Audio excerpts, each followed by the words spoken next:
In this video, I want to share again about Shizuku users who failed when trying to run the Shizuku app on Android. Regarding how to install and download the Shizuku app, I actually already made a video about it here. However, since there are still people who cannot run this app, here I want to share some tips about why this app may not work properly. Actually, for now, the available version of the Shizuku app can run on Android 14, 15, and even Android 16, no matter what phone brand you use. So here, I want to share some possible reasons why the Shizuku app is not running properly. First, starting from installing the Shizuku app. Here I want to show that for Android 14, 15, and 16 users, you should use the Shizuku app available on the official developer website. However, if you are still using Android 13 or Android 12, you can install the Shizuku app from the Google Play Store. Now after you successfully install it. Second, what you need to pay attention to here is enabling the notification option on your Android phone. And make sure to allow notifications to stay visible on the lock screen, pop-ups, and badge notifications as well.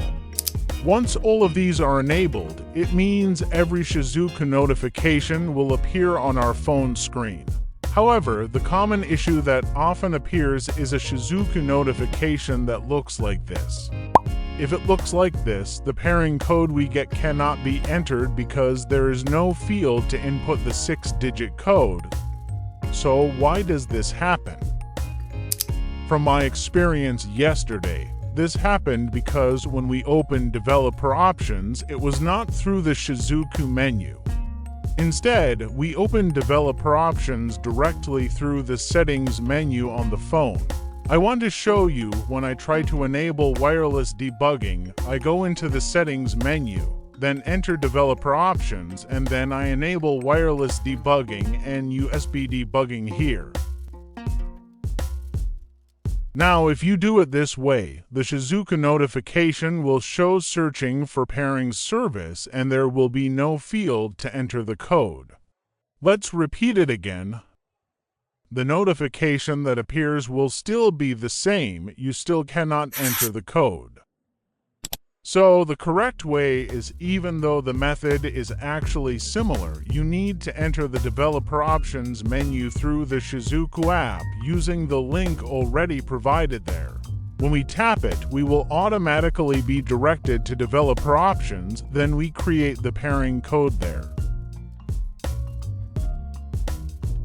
After that, automatically, we will already be able to enter the code to connect the device.